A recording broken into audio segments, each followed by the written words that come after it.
America అధ్యక్షుడు Donald Trump భారత్పై మరోసారి అక్కసు వెళ్లగక్కారు.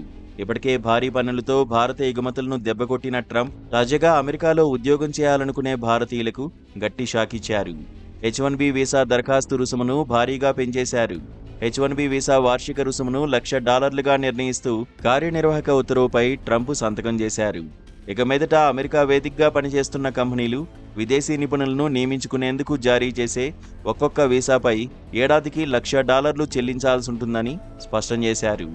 దీంతో కొత్త H-1B వీసా విధానం భారత్తో పాటు చైనాపై తీవ్ర ప్రభావం చూపనుంది. ప్రతి H-1B వీసాపై ఏటా $1,00,000 రుసుము విధించినట్లు అమెరికా అధికారులు వెల్లడించారు. దీనికి సంబంధించి ఇప్పటికే అన్ని పెద్ద కంపెనీలకు వివరించినట్లు తెలిపారు. మీరు ఎవరికైనా శిక్షణ ఇవ్వదలుచుకుంటే ఇటీవల మన దేశంలోని గొప్ప యూనివర్సిటీల నుంచి పట్టభద్రులైన అమెరికన్లకు ఇవ్వాలని దిగ్గజ సంస్థలకు ట్రంప్ యంత్రాంగం ఇప్పటికే తేల్చి చెప్పింది.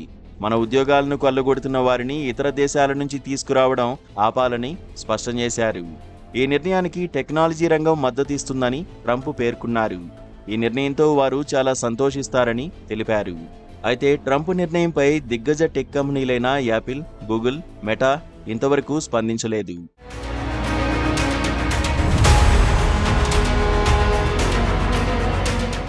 కానీ 1990లో అత్యంత నైపుణ్యం కలిగిన విదేశీ నిపుణుల కోసం H-1B వీసా తీసుకొచ్చారు. అమెరికాలోని టెక్నాలజీ కంపెనీలు విదేశీ నిపుణుల కోసం ఇవి జారీ చేస్తాయి. ప్రస్తుతం H-1B వీసాదారుల్లో భారత్ 71% వాటా కలిగి ఉండగా చైనా 11.7% వాటా కలిగి ఉంది. వీటిని 3 నుంచి 6 ఏళ్ల మధ్యకాలానికి మంజూరు చేస్తారు. దీంతో ఈ వీసాను ఉపయోగించుకుని ఎంతో మంది విదేశీ నిపుణులు అమెరికాలోకి ప్రవేశించి ఉన్నతోద్యోగాల్లో స్థిరపడ్డారు. ప్రస్తుతం H-1B వీసా దరఖాస్తుదారులకు లాటరీ విధానాన్ని అమలు చేస్తున్నారు. తొలుత లాటరీ దరఖాస్తుకు సాధారణ ఛార్జీలు కట్టాల్సుంటుంది.